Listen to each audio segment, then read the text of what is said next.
Welcome to Gamecock Pod Live.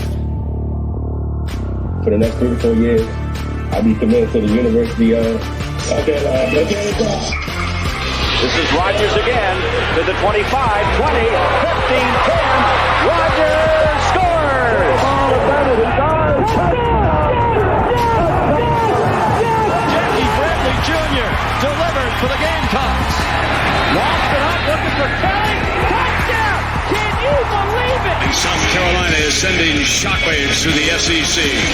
Frederick plays it in at the buzzer. That's a win! Unbelievable! I don't believe it!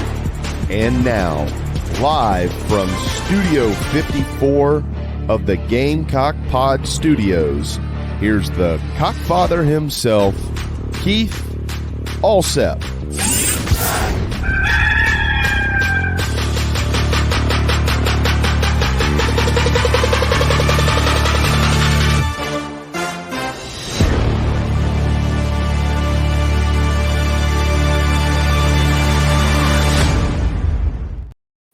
All right, everybody, welcome into a special edition of Gamecock Pod Live, coming at a special time and on a different day, episode number 1439.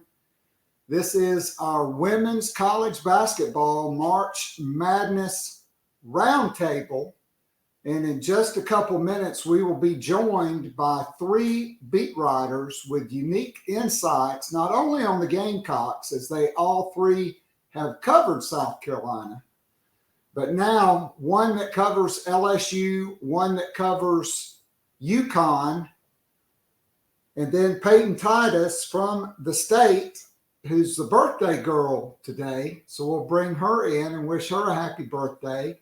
Thankful that she could join us and would join us on her birthday. And so they've got their 3 regionals covered. And since the Texas Longhorns are the number 1 seed in the Portland 4 regional, I've got that regional preview covered.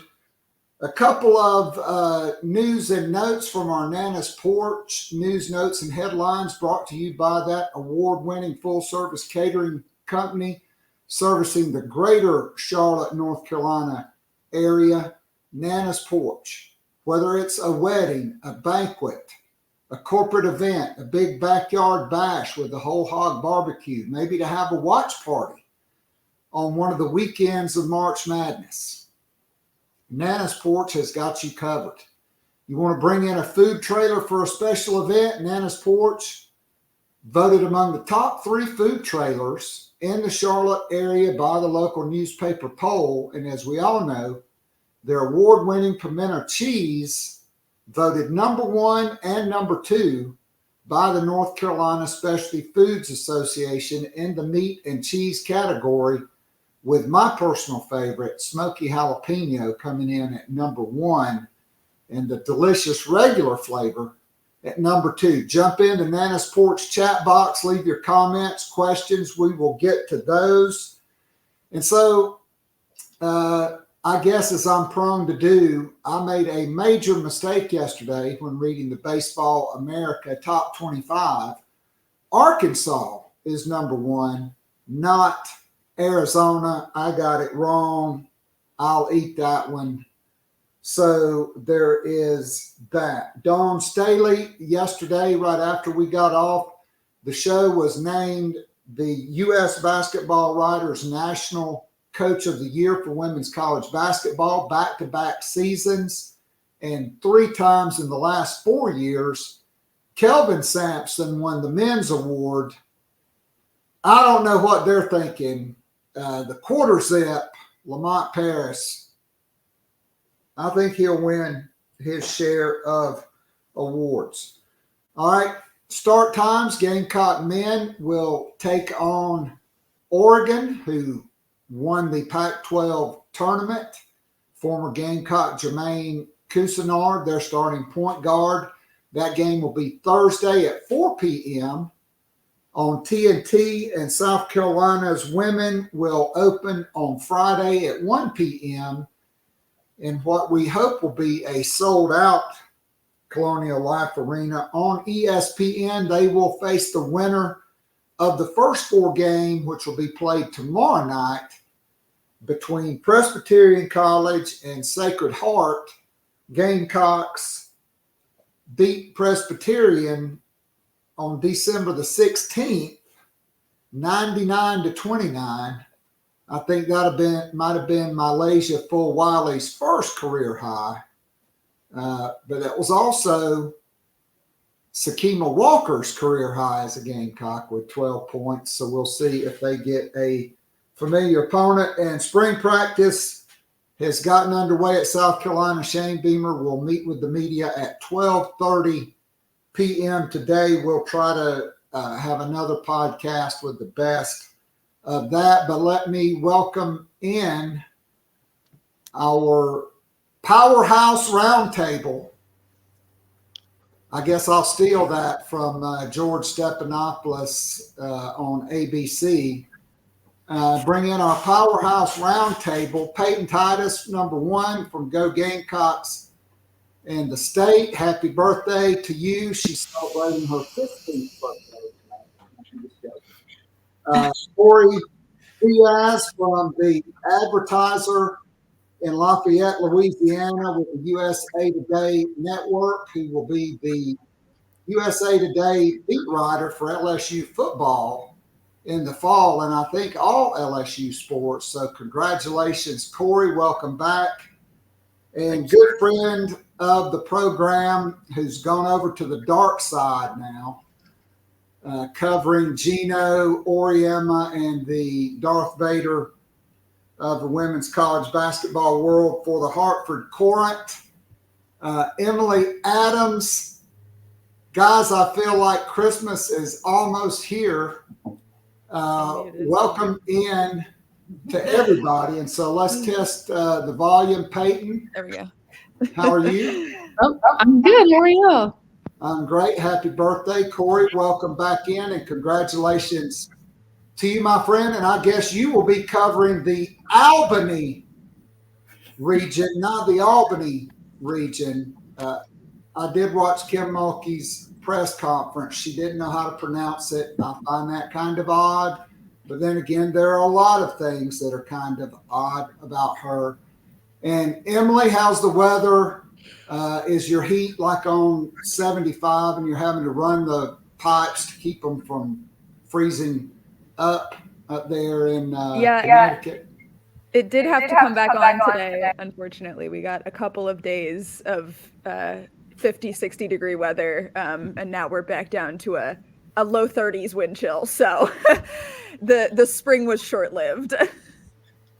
I understand. I completely understand.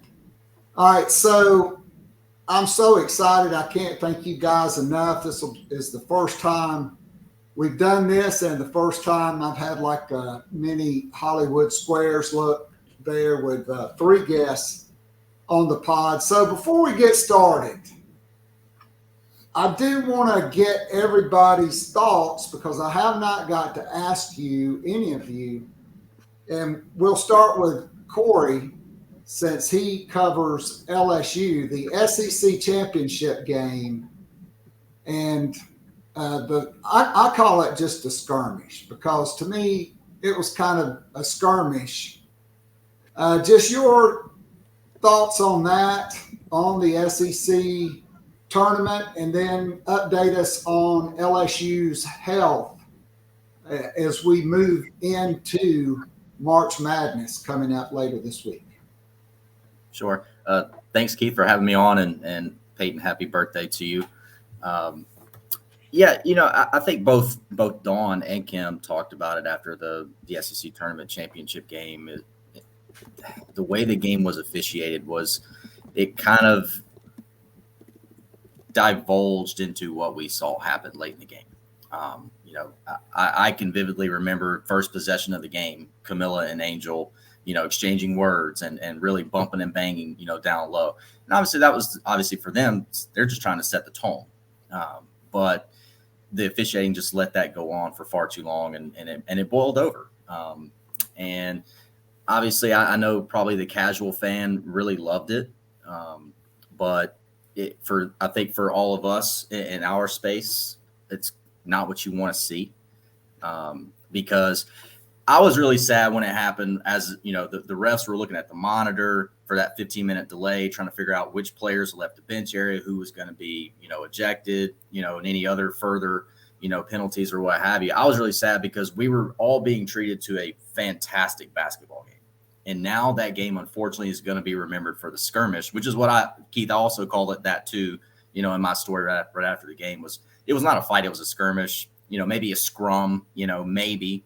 And it's going to be remembered for that. And that's really sad because it was a really tit for tat game. It was back and forth majority of the way. LSU would get down double digits and they'd fight back to 4, maybe 5-point deficit. It was a lot of swings in that game, a lot of momentum swings, and it was just overall just a really fun atmosphere. Albeit it was basically a home game for South Carolina, but you do have to tip your cap a little bit to LSU's players and how they handle that situation with a lot on the line.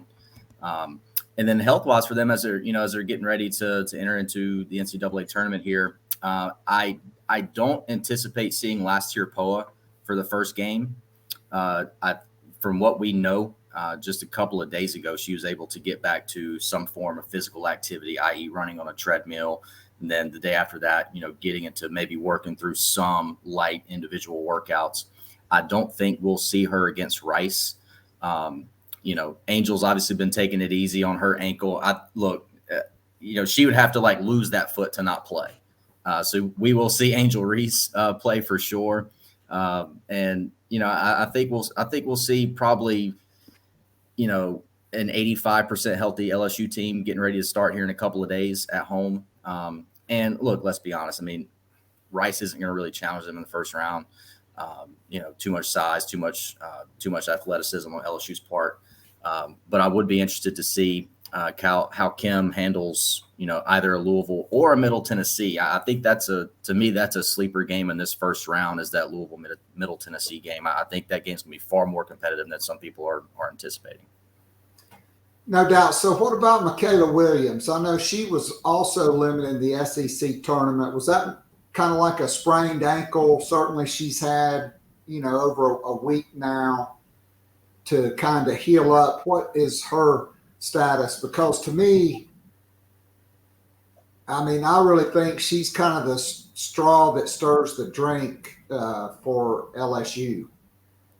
Yeah, she certainly opens things up. She keeps defenses honest, and certainly Kim would love to have. She's going to play. I didn't think that she would play. She played 23 minutes against South Carolina in the SEC tournament championship game, and that was probably about 8 more minutes than I thought we'd see from her. And you could tell she was a little winded. She hadn't done a whole lot of conditioning for the previous 9 days. But I fully anticipate Michaela Williams will be playing. She'll start. And I think, she'll probably be in really good shape. She's been dealing with some, just sort of almost kind of that nagging foot injury that nagged Haley Van Lith earlier in the year. It's sort of that like a really light plantar fasciitis type condition, and they just rested her because they didn't want to, make a light thing worse. So, she could have played in the regular season finale against Kentucky, but why would you play her? She could have played against Auburn or Ole Miss in the SEC tournament. And she probably would have if those games would have gotten a little squirrely late. I think Kim probably would have ran her out there. But there was no need. And obviously they needed her out there against South Carolina. Otherwise, that game probably would have gotten away from them a lot sooner than what it did. So, I fully anticipate Michaela, to be healthy and ready to go. Angel's certainly, not going to miss. The only question mark that I have is where in her rehabilitation is last year Poa. Like I said, I don't think we see her in round 1. I think it's possible that we could see her in the second round game. And even if we do, she probably wouldn't play a lot. So, but that's kind of what Kim has navigated all year long. Really short bench. She only runs 7, sometimes 8 players a game. Weirdly enough, this is not something that she's not used to. No doubt. So let's go to the top right square to the birthday girl, Payton Titus, who had the other vantage point of the skirmish. Your thoughts on that? Obviously, South Carolina will be without Camila Cardoso for the winner of Sacred Heart Presbyterian, which I don't think will change the score in the least. But just being there on press row when all that started out, your thoughts on that and Dawn Staley's press conference after the selection show on Sunday.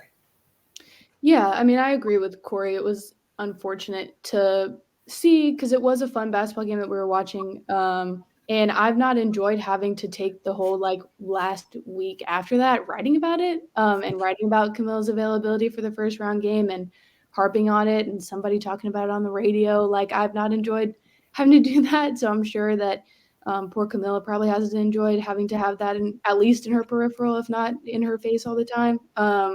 So I'm ready for something else to happen so we can kind of move past it. Because that was a fun weekend just in general. I mean, we had that Texas A&M game was kind of rough, season high turnovers. It was funny because I was writing my game story and they had tied their previous season high. And then the last shot that Ashlyn chucked up was a shot clock violation because it hit the backboard. I was like, okay, so 24. And then you have that Tennessee game, which was crazy.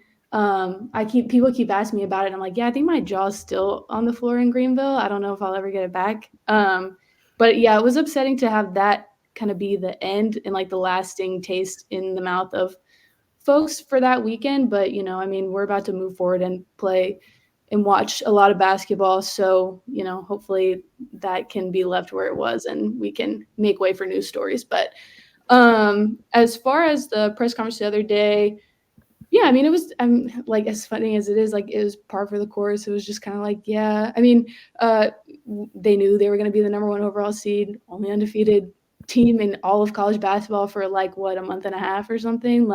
It wasn't a surprise at all. It was just kind of who's going to be in the region, what are the other regions going to look like. I know Coach John Staley was talking about how does being in the same position this year as last year feel different from last year. And she said that last year kind of felt like Groundhog Day, whereas this year it's you never know what you're going to get with this team. And she's been talking about that all year. I've probably written it a million times. And it's fun to me to cover and to hear her be so introspective like that, just because I know she's experienced a lot of things and coached a lot of basketball and played a lot of basketball. And so for her to talk about how unique this team is, isn't lost on me how significant that is. So yeah, I mean, we're just gonna see what happens. I imagine, Camilla not being available. They won 4 games this year. They beat Presbyterian last time I saw them by 70. I was reading a story the other day where I think their last 5 first-round games, South Carolina's won by an average of 29.8 points. So yeah, I think they're gonna be fine.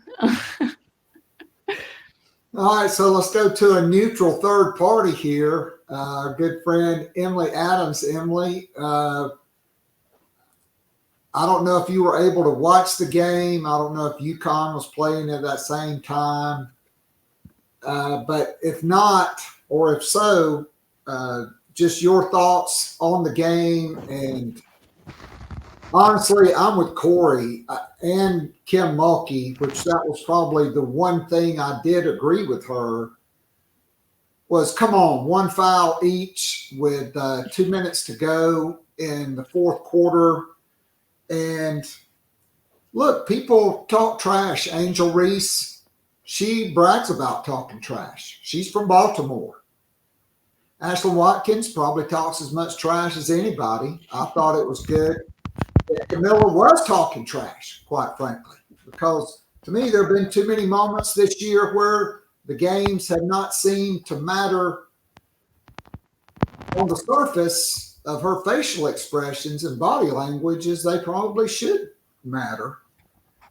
But she, Reese did get called for a technical foul for the elbow to the neck of Cardoso, but the hair pull was not called, and neither was the flagrant elbow with about 4 minutes to go that busted Camilla's lip that nobody could figure out how she got a busted lip because she is 6'7", Floje Johnson didn't give it to her, that's for sure.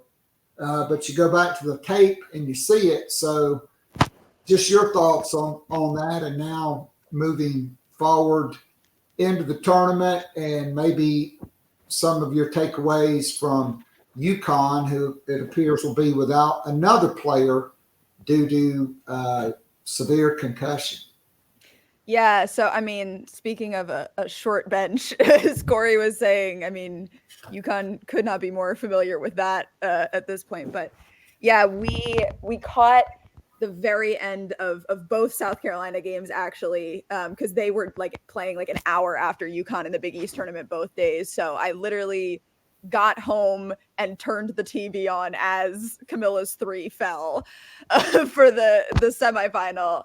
And then, yeah, I was still in the media room waiting for post game when the end of the LSU game was unfolding. So got to sort of watch that in the press room as all of that unfolded. But I mean, I think, yeah, anyone who was watching that game could see that coming from a mile away. I mean, it was building to that the whole time.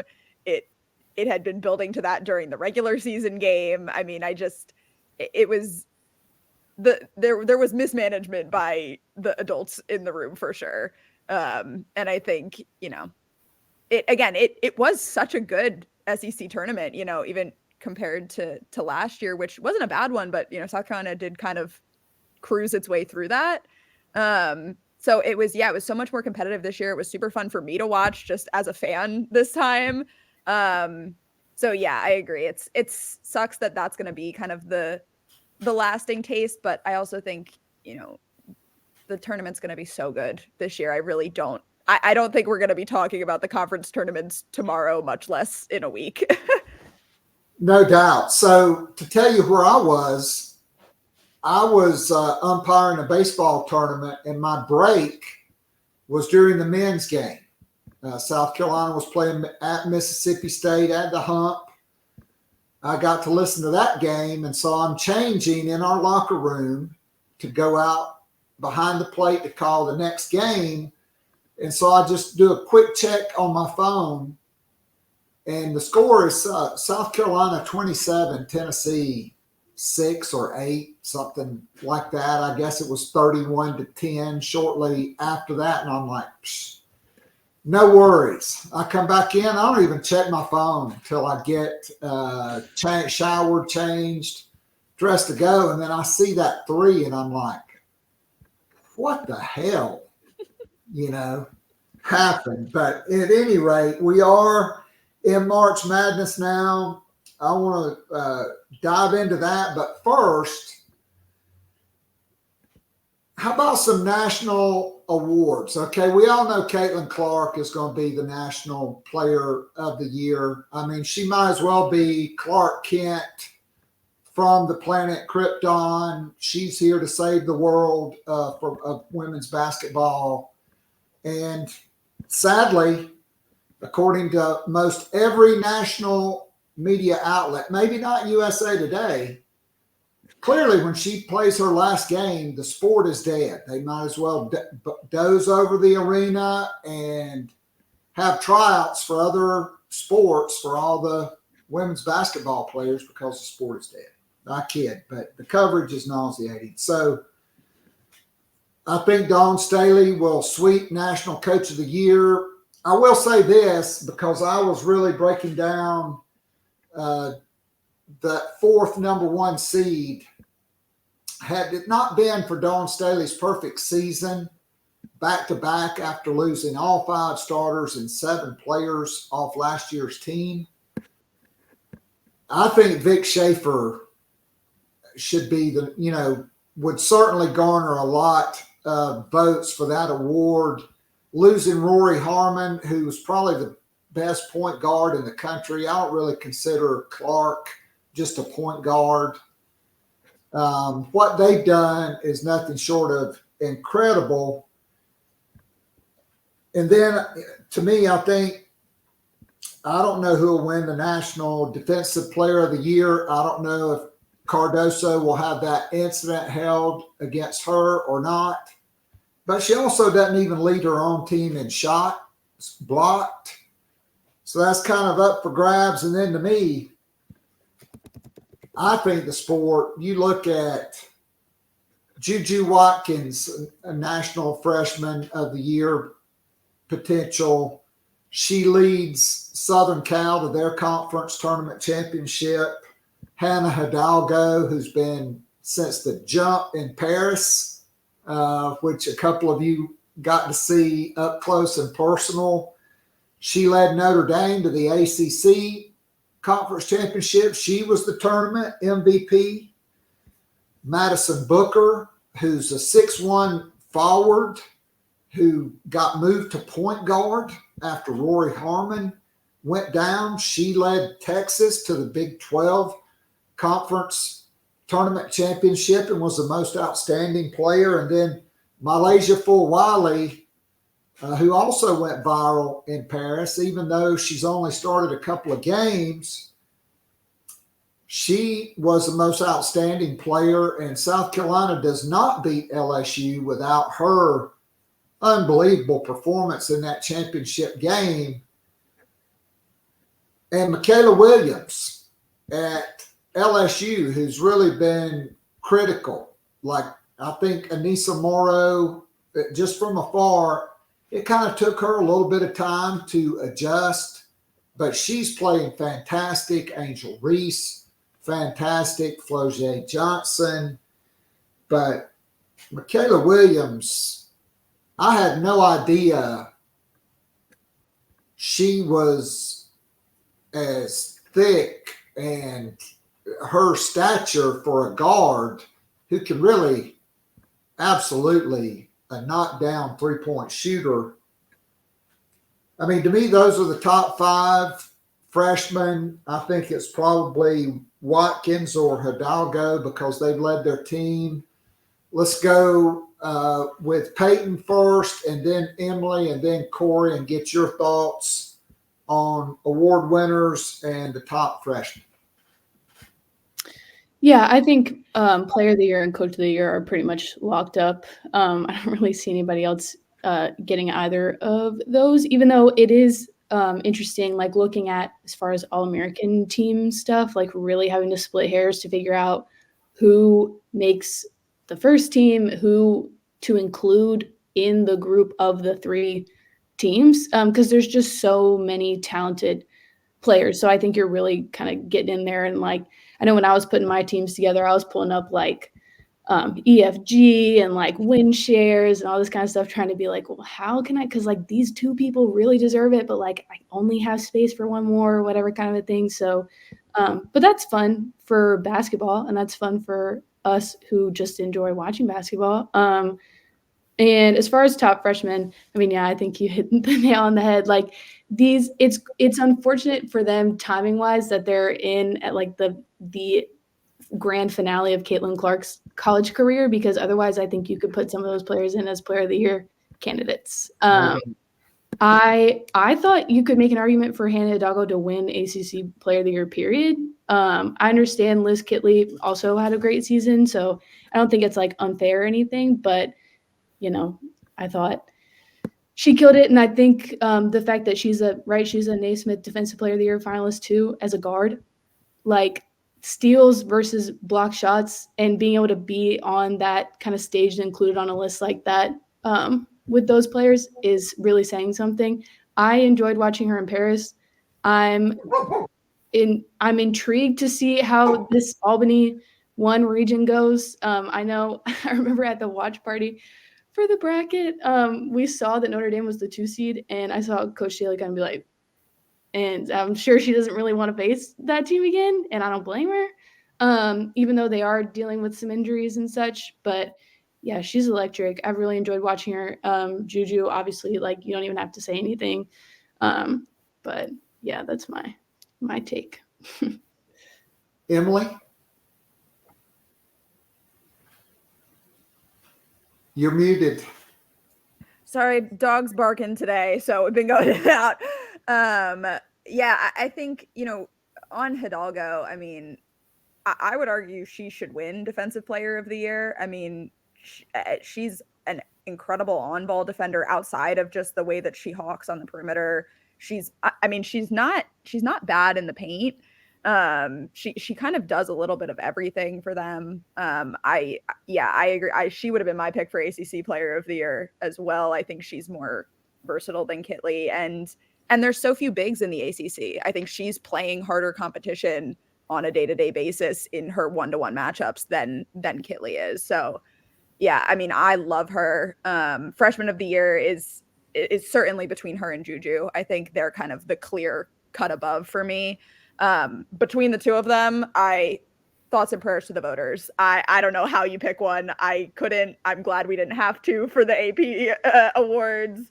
But yeah, the All-American teams, I had a similar struggle. My list was probably 35 kids that got pared down to 15. So yeah, it's such a stacked year talent-wise. But yeah, it does feel like there is sort of a cut above in every category. You have, Caitlin, I think this year sort of is the unquestioned National Player of the Year. I think last year there should have been more debate than there was. we talked about that at the time. This year, I don't really think you can make the argument for anyone else. I mean, she's just been so good week in, week out, without fail. And I think some of the issues have gotten better from this year. Her turnovers are down from last year. Her shooting is up. Her, all of those things that made her a liability, I think she's improved on.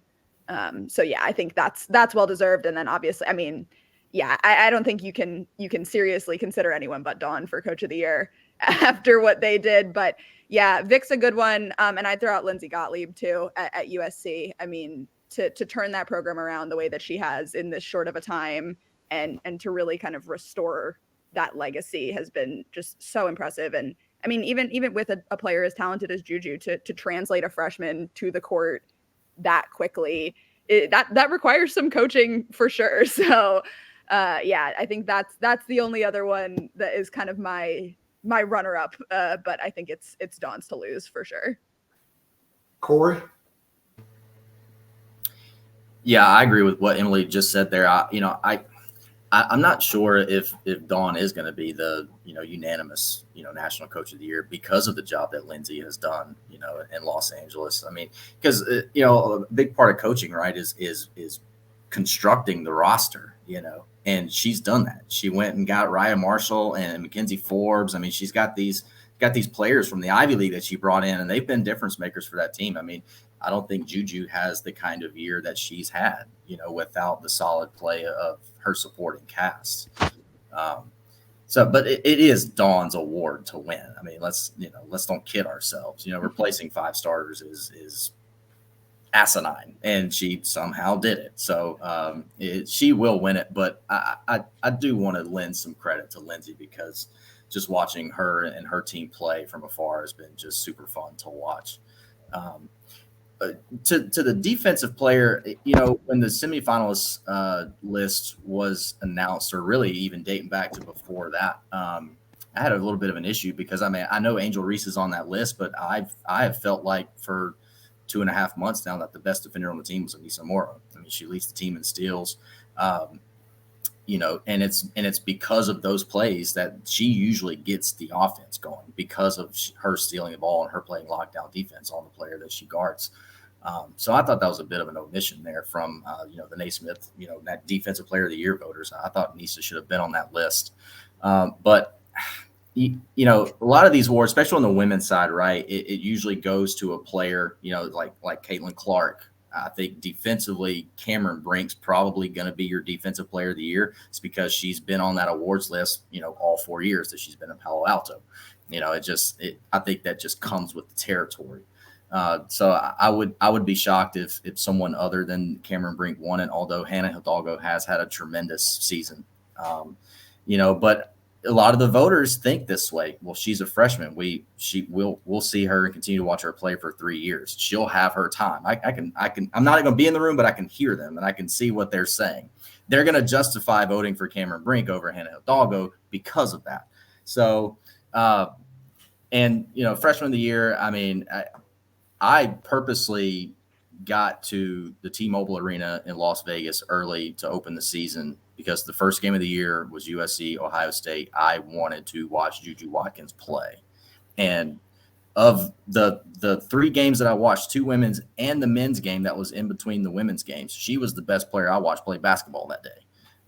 So I think you might can make the running. I mean, she might be runner-up National Player of the Year to Caitlin, and I think that's justified the way she's played, the way she's helped, basically, like Emily said, just completely transform and sort of resurrect, a once proud USC women's basketball program. Juju has been the catalyst for that, and I think she deserves talk in the National Player of the Year award as well.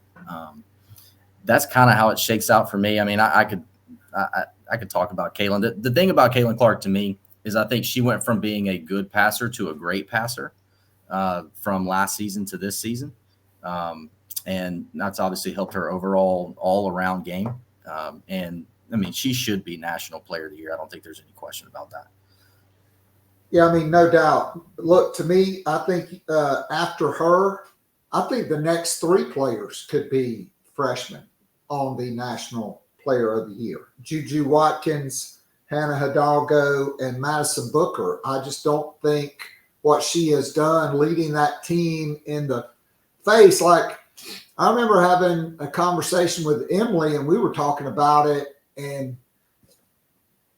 I basically left Texas for dead as being a Final Four team after losing Rory Harmon. I mean, she was that good. She was that dominant every single time on the floor, even going back to when she was a true freshman. She kind of came out of nowhere. But Madison Booker, what she's done leading Texas to a 30-4 record, 14-4 in the Big 12 and the Big 12 Conference Championship, where she was most outstanding player. I mean, I don't think she gets the same level of recognition as Juju and Hidalgo because she's not as dynamic. But I think you can make the case that as far as somebody who is valuable to their team, she is just as valuable to her team as those other players that we mentioned. All right, so let's go to the brackets, and we'll go back, and this time we'll start with Emily.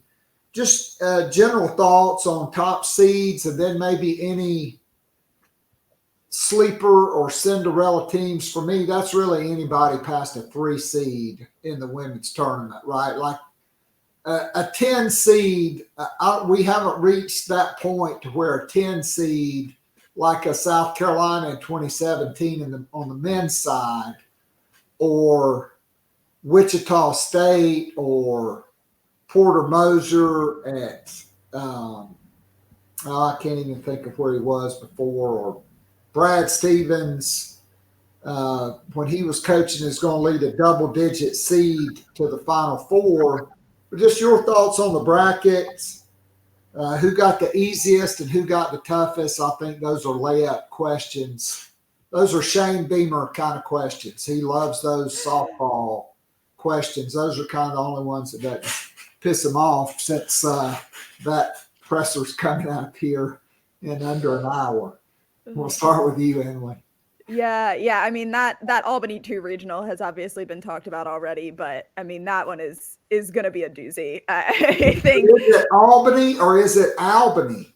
I have always said Albany, but I also I say the Philly A, so I get I get got for that all the time. So I might be wrong. But I also went to college in upstate New York, and they've all got, you get the documentary and the elementary. They don't say elementary. So they've got a weird A too up here. So I don't even know. But yeah, I think that's the clear hardest one. I think UCLA is the only 2 seed that in my pencil bracket right now, I've done a very rough first shot through version. I think UCLA is the only 2 that I have in my Final Four. So I'm low on the 2s as a whole, high on UCLA coming out of Albany too, especially. I think Iowa is really, really going to have their hands full with either Kansas State or Colorado. I think that 4-5 line is brutal in Albany too, especially. It's similar to the one in Portland 4, actually, with Utah and Gonzaga. I think those are both scary sleepers too, especially when you look at Texas and Stanford, who are both teams that are no strangers to getting upset in this tournament in that bracket. And then, I think UConn got what I think is an excellent draw for them over in Portland 3. It's obviously a little bit of a pain that they don't get to go an hour and a half down the road and have to instead go 3,000 miles across the country.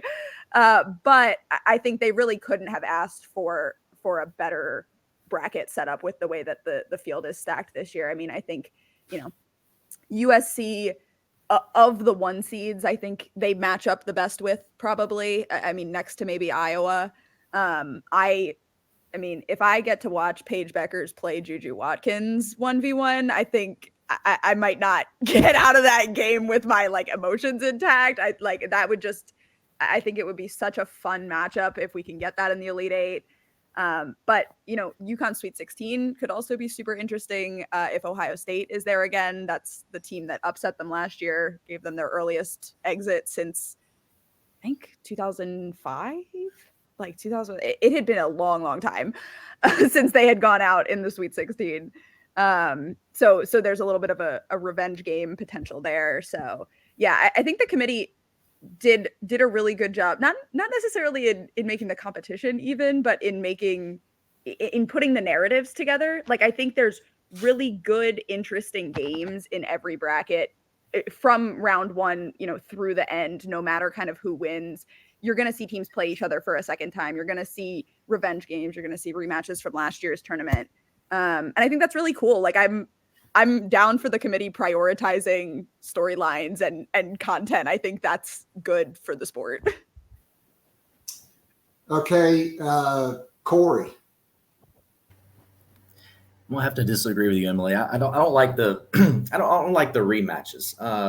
That was something I was a little disappointed in during the broadcast on Sunday. I mean, why should South Carolina and Notre Dame have to play each other for a spot in the Final Four potentially? I don't know.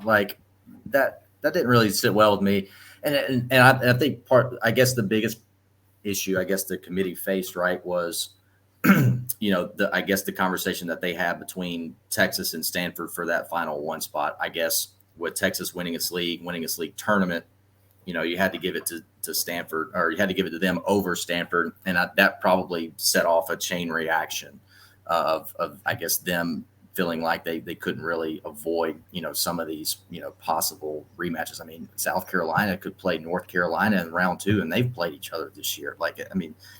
If you're South Carolina, if you're Dawn, I would hate that. I'm trying to have the easiest path back to the Final Four, back to the national championship game, and I'm having to play teams that I've already beaten this year. I don't know. Something about that didn't quite sit right with me. But I am a huge fan of I thought the committee sending Louisville to Baton Rouge was the smartest thing they did for the night. I mean, amazing. I mean, Jeff Walls on one sideline, Haley Van Lith dribbling the ball for LSU down the court. That right there is going to have a ton of people watching a second round women's national, tournament playoff game. That's what you want. You want those games. You want those matchups. You want those storylines. I could, spend a lot of time talking about Albany too.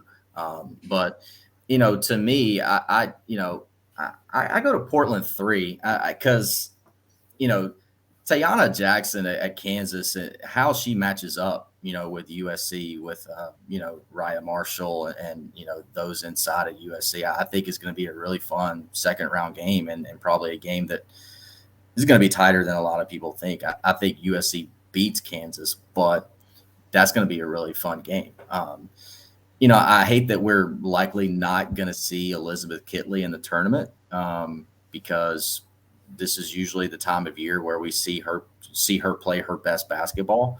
So I hate that we're going to get robbed of that. More than likely, I know they haven't made an announcement on her health, but I mean, I saw the injury and it didn't look good.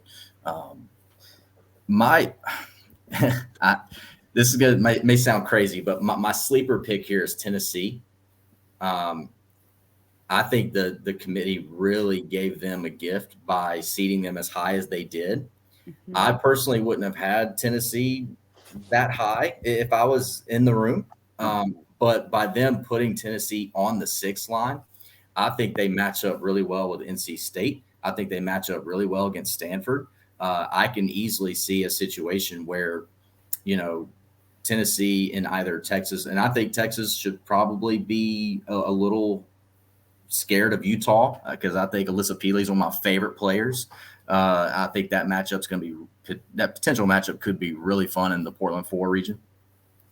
But Tennessee could get to the Elite 8. I think their path is probably one of the easier paths for a 6 seed that's had in a long time.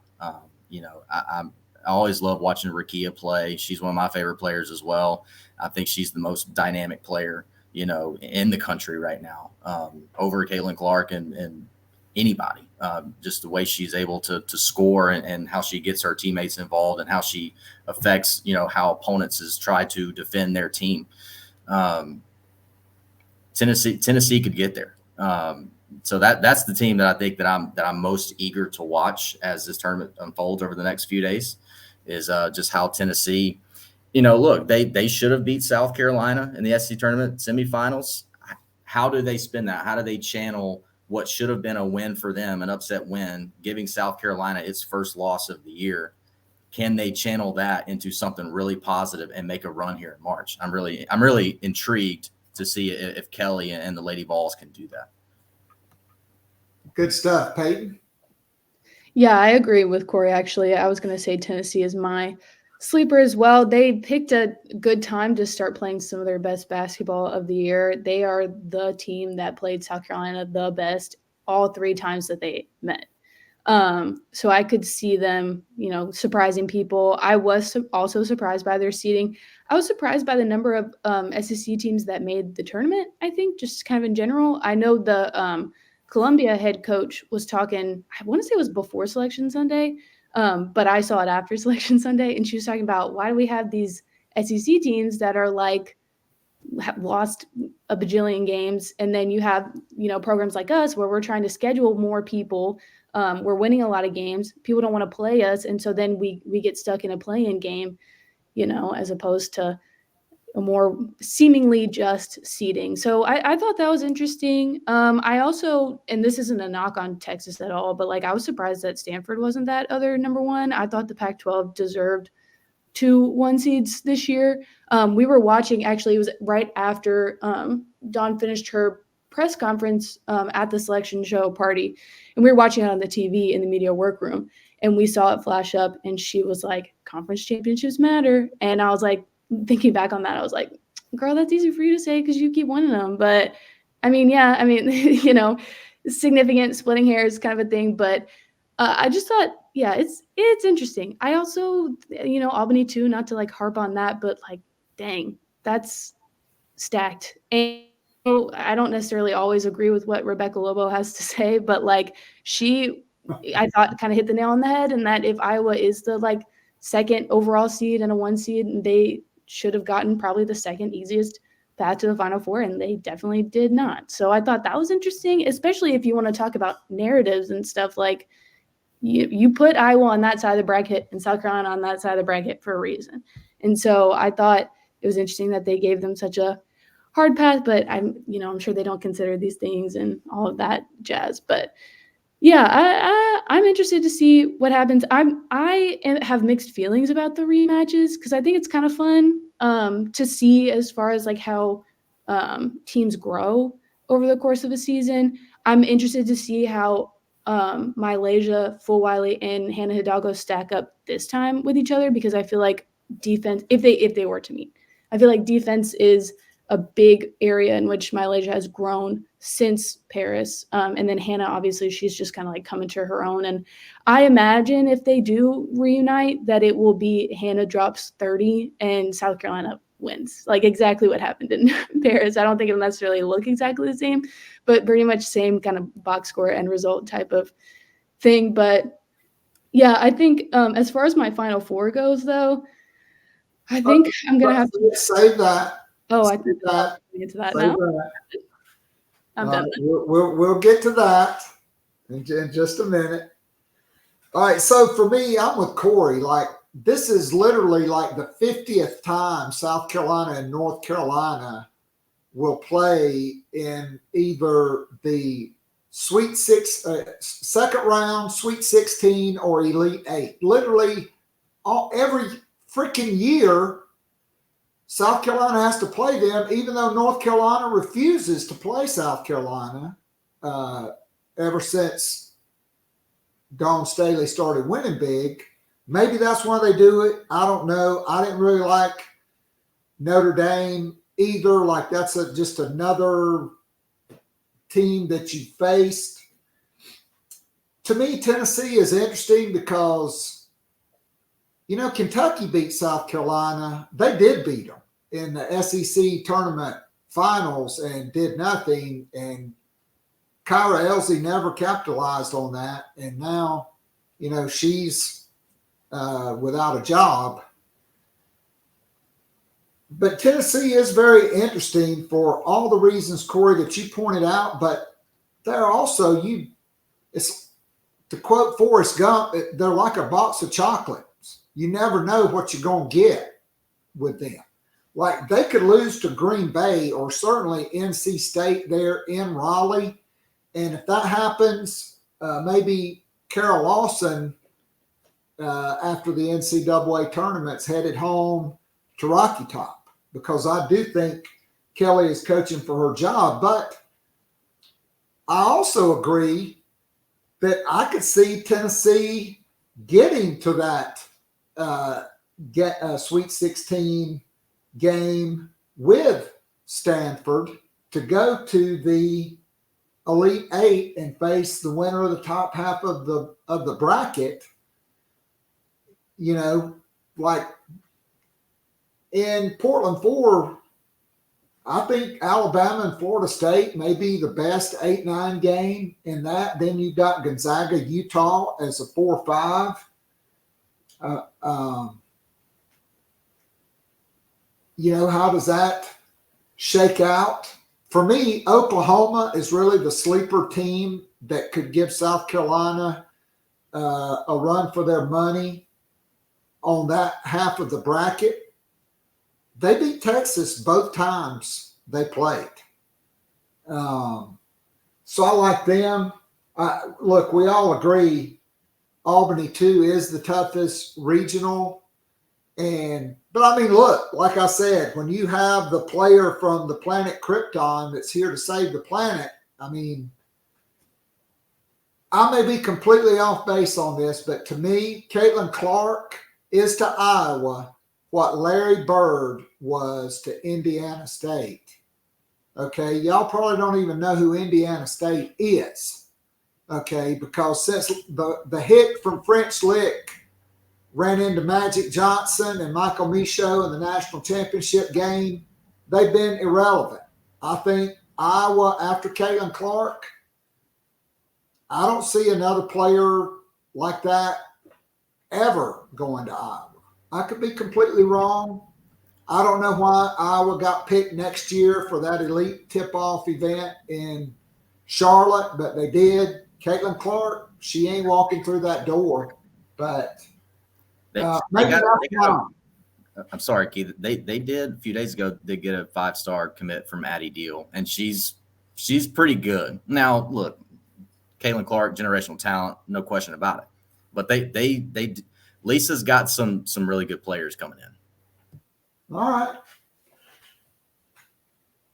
They're kind of like Ohio State. They got to show me. Like, to me, Ohio State, I can't pick them. That guy, I mean, he's had so many players come through there, and every year they have the high expectations. I mean, honestly, I could see Duke taking them out in the second round.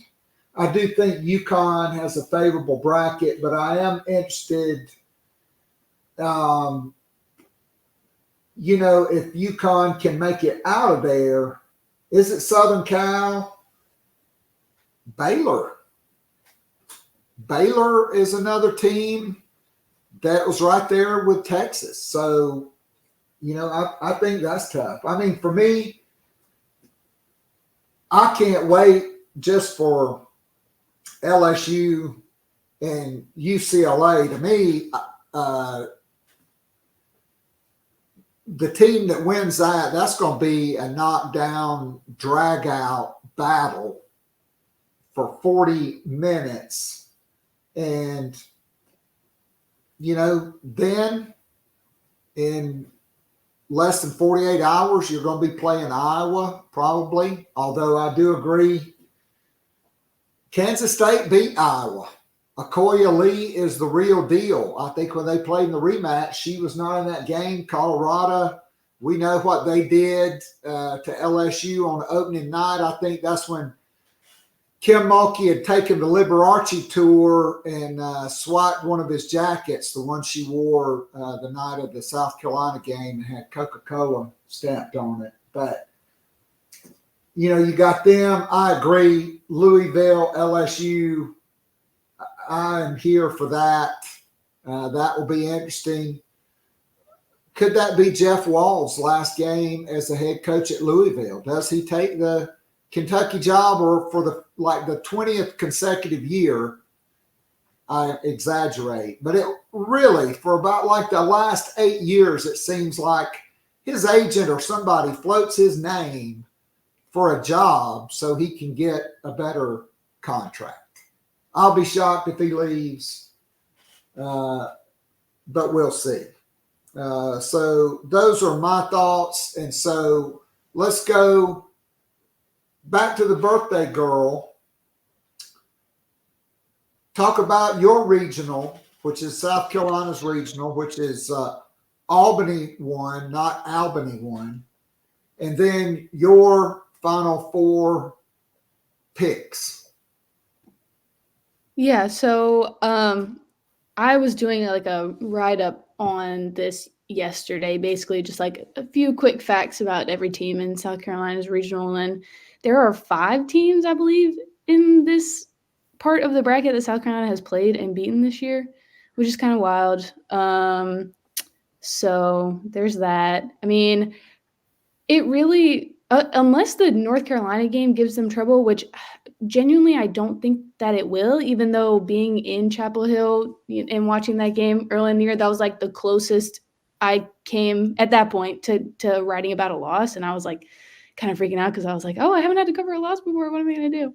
But I really think that that was this young team, as we've heard a million times this year, it's their first true road test in a hostile environment, because Carmichael Arena is small, but they were loud and you could see it getting to the players. I know Ashlyn had kind of a moment there with Deja Kelly, and I think Alyssa Udsby as well, and Camilla had to kind of rein her back in, and Mylasia didn't play but 3 minutes in that game because she kept losing her man on defense, which she doesn't really do that anymore. So I really think that they're going to be fine, especially considering that this is going to be a game played at Colonial Life Arena.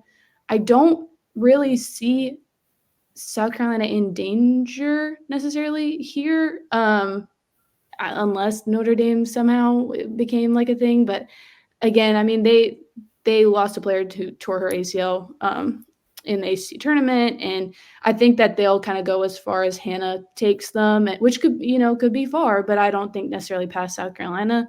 As far as other interesting storylines and games, just for funsies, Nebraska, Texas A&M, messy committee. That is really wild. And the athletic director tweeting about it was also interesting to me, because I was kind of I would probably not say anything about this at all if I were you, but pop off.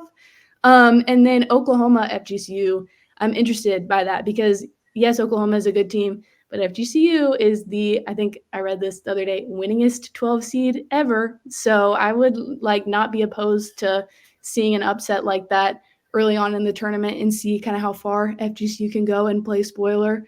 I think that would be fun. I know some people back home who went to FGCU, so that's also fun.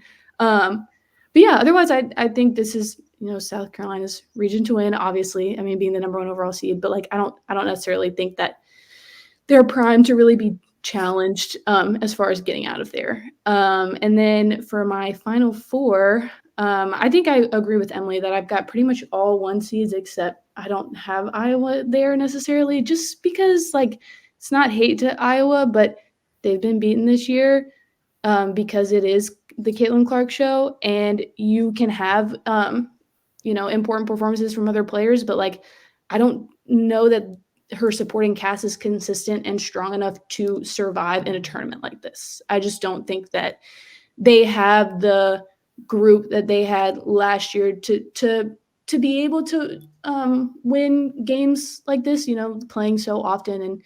And I don't see them making it out of the hardest region in the bracket. So that's my pick. I would have UCLA probably in there. And I think it would be interesting if we don't get if South Carolina were to make it to the national championship game and we didn't have Juju Watkins and USC on the other side. I would want it to be UCLA. I think that would be fun. I think that's a team that people were talking about early in the season before they kind of had their struggles, and Lauren Betts missed some time, about it being South Carolina and UCLA and everybody else. I would love to see kind of how they stack up, how Lauren Betts and Camilla kind of stack up, and Kiki and Pau and Raven stacking up. I just think that would be kind of a fun matchup to see in the championship game if we didn't have Juju, because I would also really like to see Juju in person, selfishly. All right, so I'm going to just add one thing there. I do think that Ole Miss Notre Dame round 2 game is kind of underrated because we've seen it with Coach Yo last year. They really get the scout and they can lock you down. And without Kylie Watson, I believe is the player they lost, I think that could be kind of hairy for Niall Ivey, who is my favorite coach outside of Dawn Staley. All right, so I think it's Cory. Yeah, so looking at LSU's regional, I did have LSU coming out. Look, I know everyone's talking about the potential UCLA and LSU matchup. The reason why I'm giving LSU the edge right now, I guess, is for a couple of reasons. LSU's playing its best basketball right now. I don't think you can say the same about UCLA. And then two, I just think some of the matchups, favor LSU. I mean, I think LSU has the matchup edge there on, because I'm really intrigued by what Cory would do. Who is going to defend who? Is she going to have Kiki guard Haley Van Lith, or will she have Kiki guard Michaela Williams? And then if you do, as much as I like Jones on the other wing, I just think, say, if Jones is guarding Flage, I'm not sure if she can contain Flage. Flage, to me, is the player for LSU that is going to dictate whether this team is going to be eliminated in the Sweet 16 against UCLA, or if this team is going to get back to the Final Four. Because we all know that Angel Reese is going to take up, 50 minutes of the hour-long scout that teams have on LSU. Anissa Morrow, she brings what she brings. I just through 32 games, she's not the offensive difference maker for this team. Now, she obviously puts her stamp on it. She can't put her stamp on a game with her defense. To me, it's Flage. Flage can take over a game offensively, and she has the same amount of capability of taking over a game defensively, because she will guard the other team's best player on the perimeter. So it's up to Flage. Like I said, I do have LSU coming out. To me, that the Creighton UNLV game in the first round in that region, to me, is really fascinating, because I think what LaRoque has done with the Running Rebels has been tremendous. They came and played at Baton Rouge last year in the first 2 rounds and gave Michigan all they could handle, in that first round game. And I think last year they were an 11 seed, I believe. So this year they're 10. And Keith, I know you mentioned the Alabama-Florida State 8-9 matchup. I am really fascinated with this West Virginia-Princeton game in the Albany 2 regional. I think West Virginia, to me, with their defense, if they can get into a rhythm, I mean, they could really be a headache for Caitlin and Iowa in round 2. I mean, if they're playing really well defensively, that could be a team that could really have Iowa have to play really hard for 40 minutes. And then I got South Carolina coming out in Albany 1. Reagan Beers and Oregon State, I'm telling you right now, they may end up having to play South Carolina in the Elite Eight to get to the Final Four. I think Oregon State, I think you can make the argument that the Pac-12 has been the best conference in the country all year long. And Oregon State, they've got so many quality wins against so many of these good teams that we've all talked about already all morning. And I think, in a one-game setting, I think Oregon State could pose a ton of problems for, I think, every team in this bracket. And then you go down. I'm gonna go out on a limb. I'm gonna say Tennessee gets to the Final Four. Wow. I'm gonna go out on a limb here. Kelly keeps her job. The Lady Vols, I think they parlay the really strong showing in Greenville, South Carolina last week into a monster run in this tournament. They get to the Final Four and will set up a 4th game with South Carolina this season, which is absolutely crazy. And I think it's USC UConn in the Elite Eight and Portland 3. And I got to give the edge to Juju, but I think this game could be like a triple overtime game. I think this might be the best. I think if it happens, that could be the best game in this tournament. I think USC UConn could be the best game in this tournament of all of them. That to me is the Final Four. I think it's USC. I think it's LSU. I think it's Tennessee, and I think it's South Carolina. Which, hey, banner day for the SEC, right? They would have 3 of the 4. That's a little bit of wishful thinking, and that's me taking a bit of a risk. But that's kind of where I am. All right, so that's a little bridge too far for me. I just can't see Tennessee putting together that many games. Plus, playing in Raleigh and then Stanford, who I just think's better than them because of their bigs, right? Like Rakia Jackson might be the best player in that game, but then you got Cameron Brink and Irfin. I'm sorry, Tamari Key, I don't see that. But that would be something considering the Pac-12, who, as our birthday girl Payton so eloquently said, probably could have or should have deserved 2 number 1 seeds because they were the best conference all year.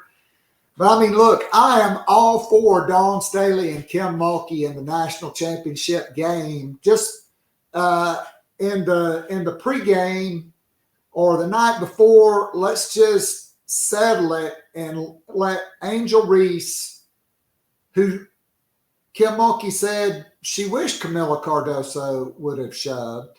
Let's just give them boxing gloves and let them go at it for 3 rounds, Olympic style.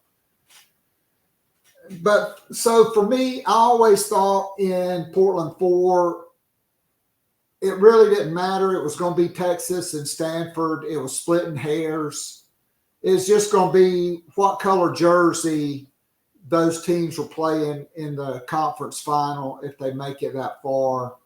I do think Texas got the nod because they did win the Big 12 tournament, but certainly there is a case for Stanford because they have been really good, except when they played Southern Cal. Juju had the 51-point game, but then when they played, even though, and as Cory said, credit to the supporting cast that Lindsey Gottlieb has put around her, Juju Watkins only had 9 points in that championship game. Southern Cal still won by double digits, which is a really big deal. I do think there are a couple landmines for South Carolina because this team has never done it. for me, that's Oklahoma. Maybe Indiana wins that game. I don't know. But Oklahoma, I have to respect because of the fact they beat Texas twice, who is a 1 seed. Albany 2 is tough. I really like UCLA, but for me, Lauren Betts is just not quick enough or athletic enough, and I think Angel Reese beats her up the floor and gets runouts. I know maybe you've seen the old NBA clips of the Celtics, but Robert Parrish against the Lakers with Kareem, he would sprint down the floor and get 3 or 4 runouts, and that's why the Celtics were able to beat them because, I mean, every player was a Hall of Famer on the floor in those games. And so I think I'm going with LSU in that one. You know, I thought it was kind of strange and odd, right? Like last year in the Final Four, you had Caitlin Clark waving off Raven Johnson, right? Waving her off, disrespecting her. Nobody made a big deal about it. Then Angel Reese gets up and starts pointing at a ring finger, and she's vilified. You know, I mean, look, Miss America pageant, the top 10 are not all going to be singers. The networks have their preference. I'm not saying the fix is in, but I mean, let's face it. Maybe it's subconsciously, but Iowa, of all the teams in this tournament, will get the benefits. I mean, Cory got to see the anomaly last year, and Emily, if you stayed for the national championship game, for the first time all year, they called Caitlin Clark pushing off. And Emily knows I started mentioning that in January.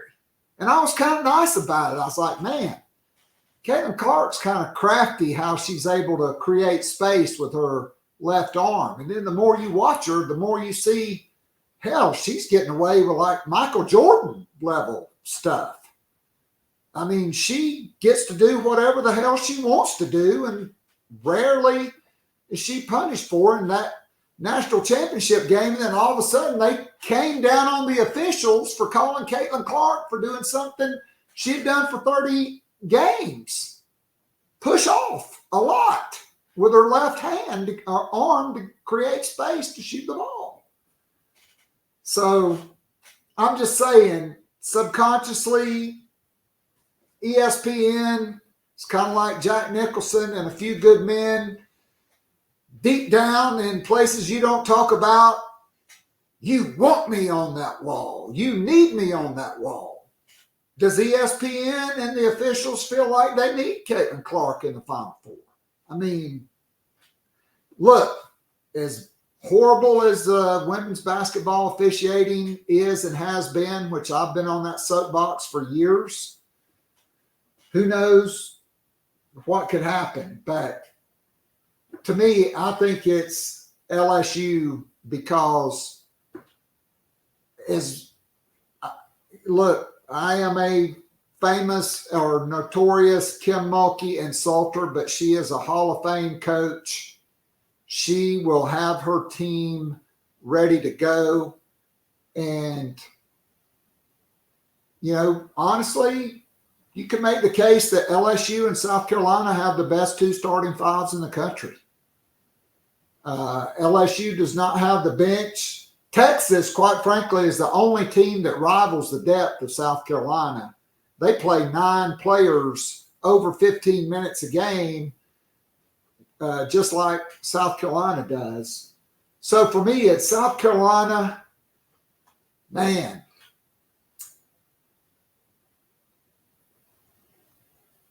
I think Stanford, because it's in Portland, they will have the home court edge, and Madison Booker in a game on that stage, having to run the point and score a lot, for Texas. I'm going with Stanford, even though I'd love to see a Dawn Staley, Vic Schaefer, another Final Four, big game with them. And then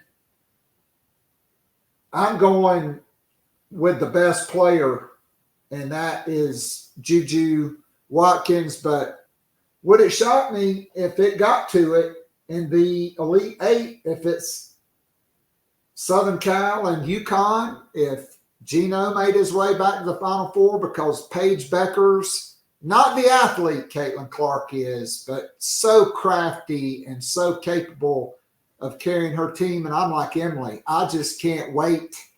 I'll be like the meme of Stephen Colbert or Jon Stewart with the popcorn. That would be must see TV. But I am going with LSU, and I'm hoping, like I said, I'm hoping for LSU and South Carolina for the third time in the national championship. But the national media don't want that. They want probably Iowa and South Carolina in a rematch. So we'll see. All right, so final thoughts going around. Man, this has been a lot of fun and been great. We'll go with we'll let Payton go since it's her birthday. I know she's got a lot of things to get done. So Payton, just final thoughts on the tournament and maybe a national championship pick now. Yeah, I mean, I'm hoping to not have anything to get done today. That's my goal as my birthday present to myself. But yeah, I mean, I'm excited. This is my first NCAA tournament I will ever be covering. I just got done covering my first ever conference tournament, and that was a blast, even though it gave me heart palpitations because they decided to have crazy, insane finishes to 2 of their 3 games, which was not considerate of them to me because I'm sure that they're worried about that. But I mean, maybe it's like wishful thinking just because it would be really cool to like cover and be part of. But I feel like South Carolina, this is their year to win. Like the thing about this team, and I've been talking about with people all year long, because we have these games where it's like, well, they're facing Tennessee again. Maybe this is the game that they lose. And like, well, they're facing LSU again. Maybe this is the game that they lose. Or like, I just think that this team is so confusing, at least to me, because like I could never put myself in the mind space that these young women are in, because I've never been that caliber of an athlete before. But the way that they are just able to like make it happen is insane. Like there are a number of games on their schedule that they didn't necessarily have any business winning, but they did win because they just made it happen. Like Bree Hall had a crazy shot, or Malaysia Fulwiley had a 24-point game, or Camila Cardozo hits her first ever 3-pointer in her entire freaking career to ice a game in the literal last second. Like I think the ball left her fingertips at like 0.5 on the game clock. Like it's bonkers. And you can tell that it is confusing to Dawn as well, because she will talk to us all the time and she's just like, you never know what you're going to get with them. They are not good at preparing, but like they somehow always find a way to win. And my working theory is that a hallmark of her career has been preparation. I mean, I just had an oral history project where I talked to the players on her first ever South Carolina team, and they told me about 5- and 6-page scouting reports for every opponent that they faced all year long. And they would have, right before they went out for a shoot around before a game, Dawn would quiz them as to like about the scouting report, and she would have the like main 5 takeaways or whatever to win the game on a whiteboard and all this stuff. And so like she is very much, this is how we're gonna win this game. We're gonna know everything about every opposing player on the floor, and that's how we're gonna get through this. And this team's not like that. They just like love playing basketball, and they just love each other, and they have this kind of like, I guess, like what comes with really good friendship or sisterhood, like telepathy with each other sometimes, where it's like, how did you know Malaysia was going to like send that past your way? And like, you didn't even see it, but you still caught it and you laid it in. And, that was like a deciding factor in the game or whatever. And so I feel like this team, aside from just being better at shooting this year, and so now other opposing teams have to figure out, are they going to, pack the paint and risk it on the perimeter? Or are they going to, what approach are they going to take to defending them? Is just like this team feels either made for March or like they're gonna lose a game that they shouldn't lose because they have been, avoiding that all year long, and it's just gonna happen at kind of the worst possible time. So I am just gonna pick South Carolina just because I think it would be cool, like storyline wise, to have that happen. I think they're capable of it, and it would be a fun thing to experience. So those are my final thoughts. All right, Emily, go with you. Yeah, I mean, in UConn's corner of the bracket, I think it is going to come down to Paige. I've been joking that I got Paige pilled at the Big East tournament. I mean, watching her in those 3 games, I mean, I really haven't ever seen anything like it. Like, it was just a level of consistency. Like, she's taken 18 shots a game and making 11 of them every single time. She's, I mean, it's 25 points a game. Like, it's automatic. It's, she's their number 2 rebounder, their leading blocker, leads the team in steal. I mean, she just does everything right. And she's so fun to watch. And I think she makes it really hard to doubt them because she's one of those players who, and I think, it's like, it's an energy like what Caitlin has and like what Juju has, of that. When she says we're going to accomplish this, you believe her and you believe that she believes it. And I think if anyone is going to will a team to the Final Four, it is Paige Beggars, and it's UConn. I've been going back and forth on that bracket, which of those 2 teams, whether it's them or USC, I have coming out. Right now, I have USC. I'm not married to it. It might change before I hit submit.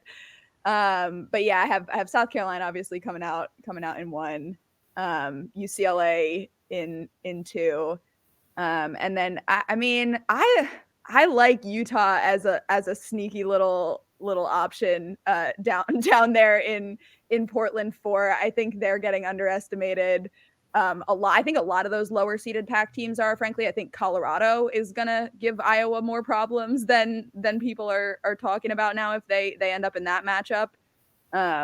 Easy to forget, I think, what Colorado did to LSU in week 1, and then continued to do in Pac play. They lost those games, but they won just as many of them too.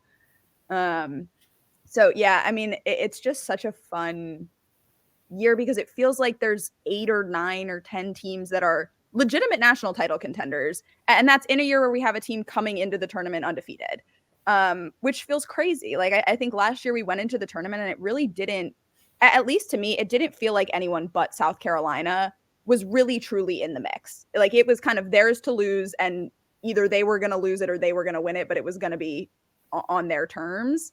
And this year, I don't think anyone's destiny is in their hands. I think anybody can lose and anybody can win it. And I mean, it's really cool. I don't remember a women's tournament like this in a really long time. I mean, maybe ever. I really don't. I mean, and I am not very old and haven't been watching women's basketball very long, but I mean, just in my recent memory, it's definitely just, it feels different this year than it has any time in the past. Man, I completely agree. Great stuff. Cory, to you. Yeah, and that's kind of a perfect segue because that was kind of where I was going to start. My biggest hope over the next 3 weeks is I hope this sport can take advantage of its opportunity. I think the way that this bracket is set up, the way that this season has set up this bracket, this is an opportunity for women's college basketball to really seize the captivation of the national audience. And, whether we get, a South Carolina, Iowa national championship game, or whether we get, an Iowa LSU rematch in the Elite Eight, whether we get USC, UConn in the Elite Eight for a chance to be in the Final Four, whether we get these matchups that we all know because we live in this space that would be beneficial and pay so many dividends for this sport.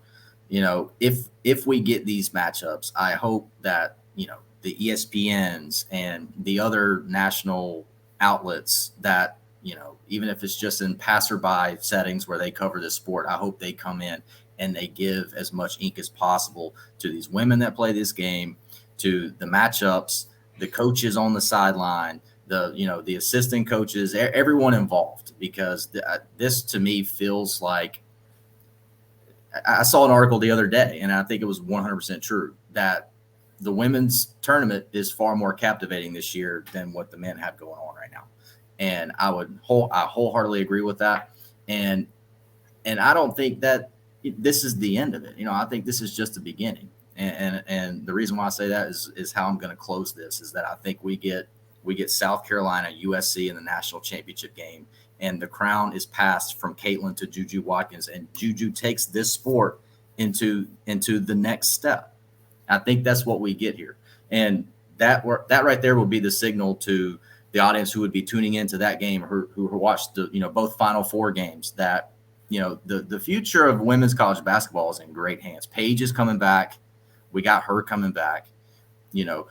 Is Angel Reese coming back? We don't know. Is Haley Van Lith coming back? We don't know. But this sport is in great hands. I don't want, Keith, you mentioned a very good point early on in this conversation, right? Is that, everyone thinks that as soon as Caitlin walks off the floor for the final time, like no one's ever going to watch this again. No, we'll get 3 more years of Hannah Hidalgo. Like this, the sport is in a great spot. And I hope this is the tournament that ascends this thing into the orbit. I mean, great stuff. I mean, I said all that because kind of to mock the narrative, because women's college basketball is here to stay. The rivalries mean more because the players are generally at the same schools, or they are in the sport for 4 years. Okay.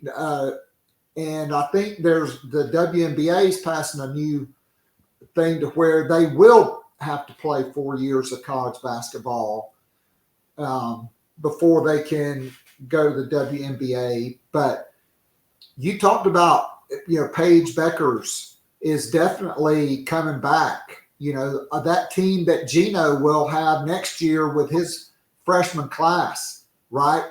Angel Reese could be coming back. You got all these great freshman players that we mentioned right off the top. You've got the young players that are at UCLA. Camila Cardoso has not closed the door on coming back. Do I think she's coming back? Probably not. But, I mean, Raven Johnson is her best friend. And I know to a certain degree South Carolina was involved with Lauren Betts, and she wanted a guarantee if she came to South Carolina, it would be Camila Cardoso's final year, and Camila could not commit to that. So let's see. But Juju Watkins, Hannah Hidalgo, Michaela Williams, Madison Booker, Mylasia Full-Wiley, okay, Sarah Strong, Jelani Cambridge, Joyce Edwards, Smith from California, who's going to Southern Cal, that Dawn Staley desperately wanted, who's a finalist for Naismith Player of the Year. The star power, more networks, more coverage of the sport. And when I was growing up, and in the 80s and even into the 90s, I mean, you just lived for those Duke, North Carolina games, or before that, North Carolina State games in the 80s because of the rivalries and the, UCLA, Notre Dame, South Carolina, when Frank McGuire, Al McGuire at Marquette, because you knew all the players and they were there, and there was, a lot of trash talk, and there was no love lost. I can still remember J.R. Reed, who was the National Player of the Year from Virginia, came down to Virginia, North Carolina, and they were playing at UVA, and he was at the free throw line, and the crowd was chanting, "JR can't read, JR can't read," because they just lived for those rivalries because they knew all the players. Men's college basketball is not that way. One and dones, a lot of guys playing in all these other Ignite and leagues and skipping their senior year of high school, not even playing in college. Men's college basketball, unless you are covering that team, like Lamont Paris this year and his team, it's a unique story of older guys combined with a freshman nobody even knew was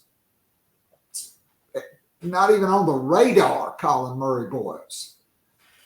But it's a 3-week sport in March. Women's college basketball, these matchups start in November, and ESPN covering that Notre Dame South Carolina game and getting to see Malaysia Fulwiley and Hannah Hidalgo both go viral. This sport, I think, is here to stay, and I do think it's wide open. I am the same as Emily. I thought it was South Carolina and everybody else, but all it takes is one lousy officiating crew to mess it up for any team in this tournament. And God forbid it comes down to something like that, but I mean, we've already seen it escalate because of poor officiating. And to me, that is the biggest thing. If the NCAA really wants the sport to thrive, and quite frankly, I thought they should have held out for their own standalone TV deal for Women's March Madness. I thought that was a travesty. They've got to fix the officiating. They've got to fix it. They've got to pay more. They've got to, I think, recruit women NBA officials to come in to women's college basketball, at least for the high-level games, so that you don't get what you got last year with Aaliyah Boston not being on the floor after basically being pulverized, just like Asia Wilson was in 2017 against Stanford. Hell, if that would have been on the street, they could have charged them with assault and battery. So to me, that's the biggest thing, but it is wide open. This sport is in the best place it's ever been, and having folks like you covering it just makes it all that much better. And I can't thank you enough. And we went over 100 again for the second week in a row on the live stream, which is a big deal for this show, and all of you certainly played a role in that. And I can't thank you enough for being with me today. And so I'm going to say safe travels and good luck to everybody's team, but especially happy birthday to Payton. And this is a Gamecock podcast. So I'm hoping Dawn Staley gets her third net lace in her third destination, Dallas, Minneapolis, and Cleveland. Closing thought for South Carolina. To me, it's not the starters. 3 players will decide South Carolina's fate. To me, Malaysia Fulwiley and Tessa Johnson are not just the present or the future. They are the present. And Ashlyn Watkins is the X Factor player. So great stuff. And we'll sign off and say, again, safe travels. Good luck to everybody. And thank you so much for making this a great show. And to all our viewers, all 104 of you, thanks for tuning in live. You'll get a chance, more people to listen on Spotify, iTunes, iHeartRadio, and this will be up on the YouTube page. So before you click off, join, give us a like. We like that. Also, special thanks not only to Nana's Porch, but to BP Skinner Clothiers and Five Diamond Botanicals for sponsoring today's show. Cory, Emily, and Payton, thank you so much. God bless, safe travels, and go Gamecocks. We're out of here.